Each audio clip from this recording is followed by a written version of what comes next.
Hello there, this is James Lee. And I'm Tasha Lee. And we are Elevate Marriages. She got it that time. You go, girl. Really? I know. Because I don't always say it with him. I don't have to. Y'all know who we are. Yeah, you do. You do. By this time, you should know, right? Because this is my video, I don't know, number 2 or 3, that we've come talking about the cake marriage. You know, as I was thinking about, I think we probably said this in the first video too, just that sweet marriage, right? You get to that sweet spot. Nothing's bad about cake. That's the other part. It's like, you know, you have your ups and downs in marriages, so that may be the big difference. But what we hope to establish with the cake marriage is just talking about different things that go into the marriage to make it as sweet as possible. Absolutely. Because even if cake, and you open the oven too early and it falls, it's still going to be a cake. It's still going to get eaten. Especially in this house. It will definitely get eaten. I don't care what cake look like. He doesn't, but I like the icing to be pretty. I like the cake to be smooth and level, and you know, I like it to be appealing to the eye as much as it is to the belly or to the tongue. Absolutely. Well, we digress. Yes. So, this ingredient we want to talk about today, very important. They're all important, but this one is one that we think it's kind of it's one that I think is, even if it's not initially there, it kind of grows over time and it gets stronger and stronger over the years, and that's trust. Right. And with trust, we layer in, we always use an example: honesty versus transparency versus honesty. But it's a big difference. Please understand the big difference, and we'll go into that. Well, trust in itself, it's earned, right? But I think as a husband and wife, as you enter matrimony, you give your vows before God and, you know, whoever else was there to witness it. You're trusting them not only with your love and your heart, your marriage, with your body, your mind, everything. Right? So I think there's a level of trust given from the start. Almost an automatic thing, because we were talking about that. I was like, well, wait a minute, if it's earned, because most people say, you know, you have to earn my trust. Right. If it's earned, do you actually have time to do that? I'm sure there is a time when, you know, when you're dating, that trust is there and that develops and builds. But when you say the I do, there is also a level that you just know is there, that you know has been given to you or that you have given to your spouse. Right. And I think that level of trust, it can only get stronger or weaker as you go through your life together. Then there's a lot of things that help to build that trust, right?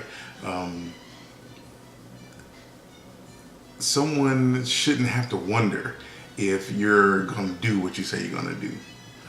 They shouldn't have to wonder if you're going to be where you say you're going to be. There should be an expectation of, if you say you're going to do this, you're going to do it. And if something changes or you deviate from the plan that you guys have, it's important to let the other one know. Tasha and I work in, I guess the best example I can give, the fields that we work in are heavily weighted with the opposite sex, right? She works in the medical field, a lot of men, doctors or whatever. There's women too, but it's heavily weighted. There's a lot of men in that field. I work in real estate finance. A lot of women in the field that I do. And with that, we have a lot of times and opportunities where we are meeting with these folks. Sometimes after regular work hours, you know, with meetings. So there has to be a level of trust there. Right. So the other's not running around wondering, oh, well, what's she doing? Well, she better not be nowhere else, man. I'm gonna come over there. I can't live my life that way. What voice was that? I don't know, some fool that was, you know, insecure about his marriage or his relationship. The other thing I was gonna add to that is I think that it comes, the type of person you are, a trustworthy woman or a trustworthy man, starts well before you meet me, or well before you meet him. We said before that we are the parents of 2 teenage boys. So what we try to instill in them, you know how that goes, they take it or leave it, but what we try to place in them is about being men of your word, saying and doing what you're supposed to do, being where you say you're going to be. So that it's already within you. So by the time you meet up with me, or by the time I meet up with him, there's a level of that already, that what I say is what will be.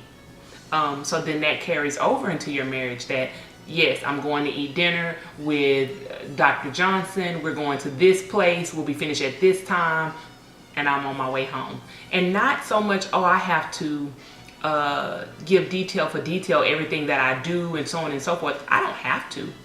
But I want to establish and continue to establish and maintain, shall I say, the level of trust that I have with him. I don't want him to ever have to wonder about anything that I'm doing, and I'll do whatever I have to do, again, to take care of what's valuable to me. Right. Which is this marriage. Absolutely. Great segue to transparency, right? Because that part of honesty versus transparency,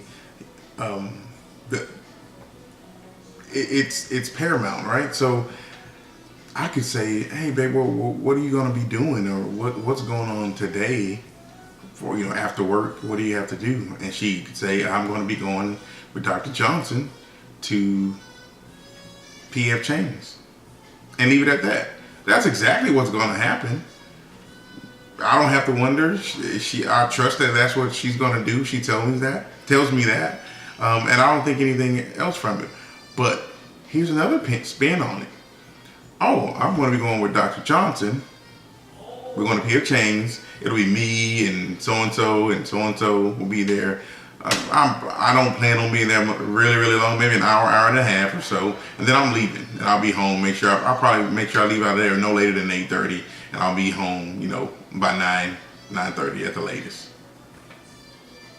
The details are there. It's more than what I asked for, right? So honesty is answering and giving the information when you're asked. Transparency is giving that information without having to be asked. Yes. That's where the difference lies. And if you do it that way and you live that way, it'll make that trust grow that much stronger, because the other spouse doesn't ever have to wonder. You're telling them exactly what's going on. This is what's going to happen. This is who's going to be there. Blah, blah, blah, blah, blah, blah, blah, blah. Because on the flip side of that, if he asks, well, what do you have going on? You said you had a meeting later. Yes, I have a meeting after work. And you leave it at that. Okay, well, then he finds out later. Okay, well, Dr. Johnson was there. And maybe it was just a meeting with Dr. Johnson. Not that there's anything to it whatsoever. But it's, what does it look like? Right? You don't ever want your good to be spoken ill of. Right? So with that being said, you're saying up front the meeting is with Dr. Johnson. His nurse Becky is supposed to be there, whatever the case may be. Again, as he said, this is the time, this is when I'm gonna be done, this is when I should be home. I'm giving him all the information. If he want to pop up and get some crab wontons with us, please, by all means. Because that's where I'm gonna be, that's what I'm doing, and it's already on the table. So the transparency of it goes over into me being honest, which gets me a few notches in my trust rung as well. Absolutely.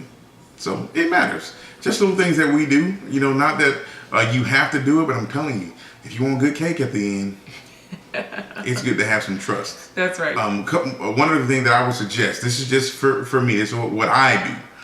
If your wife calls you, your cell phone, answer it. When my wife calls me, I try my best to answer every time. And it is so appreciated. It is, so no matter what I'm doing, in a meeting, who I'm with, if it's something that I cannot get back to, then I say, hey babe, everything okay? I'm in a meeting with so-and-so, let me give you a shout right back. And that's it. But at least she doesn't have to wonder, why isn't he answering his phone? And not that I do at all. Because I think we've built that type of trust together. But what it does for me is that it really does tell me that I'm valued. It really does make me feel good that there's nothing going on in his day that comes before me. Mm-hmm. So even if it's just a few seconds to say, hey, I'm in a meeting, let me call you right back. Or even everything okay, just to hear my voice, me hear his voice, whatever the case may be, really quickly, and then he's on to do whatever it is he was doing. that says a lot to me. It lets me know that I am valued. Or even if he doesn't click over, he may send a text in the middle of a meeting, I'll call you right back.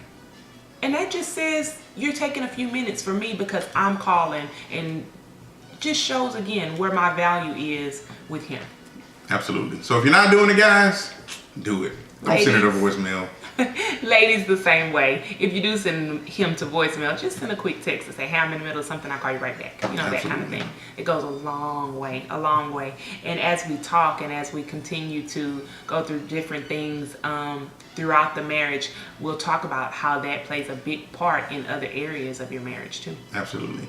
So there you have it. Trust. Very, very important. There's a level of it given at the start, but you don't want it to fall away because, of course, you got to earn it back. And, of course, the best way to do that and to keep it strong is to be transparent. And honest. Absolutely. All right. That's it. I'm James Lee. And I'm Tasha Lee. We'll talk to you guys later. Bye. God bless.